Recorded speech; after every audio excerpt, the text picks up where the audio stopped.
ঈদের দ্বিতীয় দিনেই জ্বালানি তেল নিয়ে নতুন তেলেস্মাতি শুরু হয়েছে।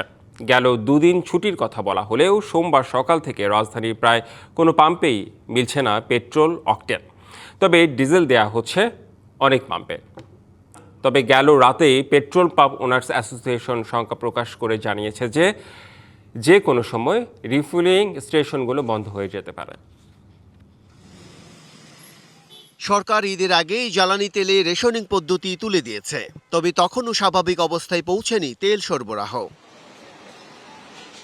তবে ঈদের দিন ও পরের দিন সড়কে যানবাহন কম থাকায় সেভাবে সংকটের বিষয়টি বোঝা না গেলেও সোমবার সকাল থেকেই তার প্রভাব পড়তে শুরু করেছে।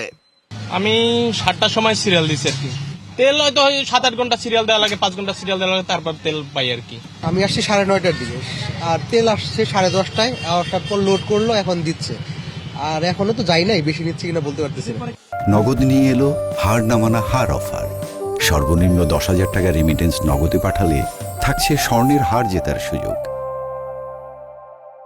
অবশ্য গেল রাতেই পেট্রোল পাম্প ওনার্স অ্যাসোসিয়েশন শঙ্কা প্রকাশ করে জানিয়েছে যে কোনো সময় রিফুয়েলিং স্টেশনগুলো বন্ধ হয়ে যেতে পারে।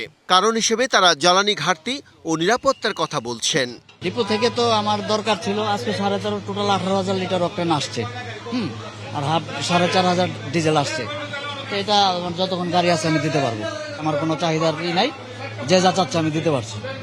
এমন পরিস্থিতিতে বিরক্ত ক্রেতারা প্রশ্ন তুলেছেন, দেশেই যথেষ্ট পেট্রোল ও অকটেন মজুদ থাকলে বা উৎপাদন হলে তেল দেয়া হবে না কেন?